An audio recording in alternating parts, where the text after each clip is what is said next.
Hello, beautiful people. I hope that wherever you are in the world, that you are doing well and that you are taking care of yourselves. I'm Chris Danker, and this is Let the Adventure Begin.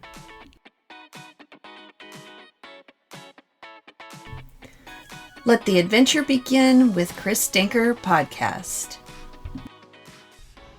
Greetings. Welcome to episode 156. Chop wood, carry water. I'll get to that in a minute. So not too long ago, someone pointed out that I used to multitask really well, and I don't do so well anymore.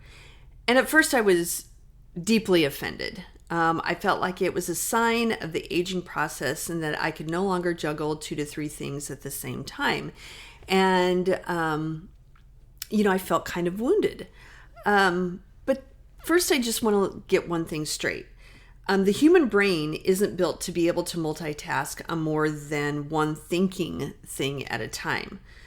So, in other words, we can't focus on more than one mental task. And so that's like, you can do 2 things at the same time. Like, I can walk and chew gum at the same time. Those aren't necessarily mental tasks. I do them just because we've known how to walk since we were little, and we learned how to chew gum, and so it just becomes automatic. We don't have to think about them. So when we're talking about mental tasks, we can't do more than one thing at a time. What we're doing is called task switching, which looks impressive, but it really isn't. When we task switch, we are prone to mistakes and also decreased focus. So even though it seems like I could be listening well in a conversation while following a recipe as I make dinner, more than likely one or the other is going to suffer. So I might have only caught bits and pieces of a conversation and responded in a way that basically I got lucky because I really wasn't listening. Or I might have been listening well to the conversation, but not doing well with the recipe. And so then I might have had to wing it when I mismeasured, something in the recipe, and no one was the wiser because I figured out how to troubleshoot. So, it's something always suffers when we are task switching. So as I've gotten older, I think I've really given up on the whole task switching, so-called multitasking idea. Most of it is because, frankly, it's exhausting and I just don't want to do it anymore. And yes, it might be the idea of, as we get older, it becomes more difficult for us to do so, to task switch, but also it's kind of like, I just don't want to anymore. So instead, I'm following the chop wood, carry water methodology. So basically what it means is that if I'm chopping wood, then that's what I'm only going to do. If I'm carrying water, that's all I'm going to do. I'm following one thing step by step until it's done before I move on to the next thing. And I know that can be kind of hard to think about in our busy lives, and especially for my listeners who have younger kids at home, and that you can't necessarily work on one thing to completion when you have a toddler that needs your attention right now. But what I am saying is that you can find a stopping point maybe in what you're doing, give full attention to the toddler, and then come back to that thing that you were initially working on and make progress on it. In other words, you can't continue the task you were working on and give adequate attention to your toddler at the same time. One of them is going to not really have your full attention. And so that's kind of hard to think about. And I know that, like, in my job, I'm a middle school counselor.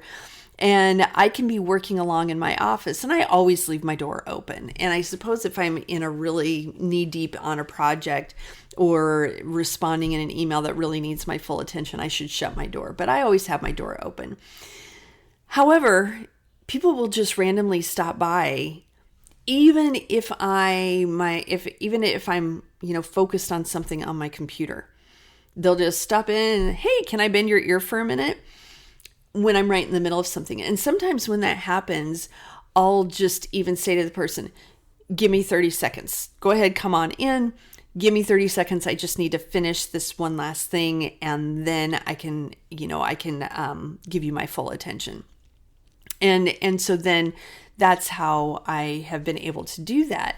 And I remember many years ago, I had an administrator at a high school that I worked at, and I would come in and talk to this administrator, and they would be working on something on their computer while we were having a conversation.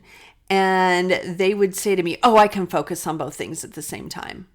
Just go ahead, keep talking. I can focus on both things at the same time. And I felt like that was really disrespectful, because if you have the person in the room, that person should be your focus. Otherwise, if you have to get done whatever you're working on the computer, whether it's an email, a project, whatever it is, you should say to the person in the room with you, hey, I need to get this done first. I'm sorry, we need to reschedule our meeting. But instead, this person thought that they could do the task switching, and it felt like I said, I felt really disrespected. And so, we have to really be careful in our professional lives, in our personal lives, of what we're giving our attention to. And when we are giving our full attention to something, then that's what we're giving our full attention to. And we need to do a better job of not task switching, or like I said, find a place where we can stick a pin in something so that we can give the full attention that something else deserves before we can come back to the thing that we were working on previously. And so that's my challenge to you. I'm challenging you to, when you're chopping wood, that you chop the wood. And when you're carrying the water, you carry the water. And I feel like that means that we really need to slow down. We need to stop thinking that we are master task switchers or multitaskers, which none of us is.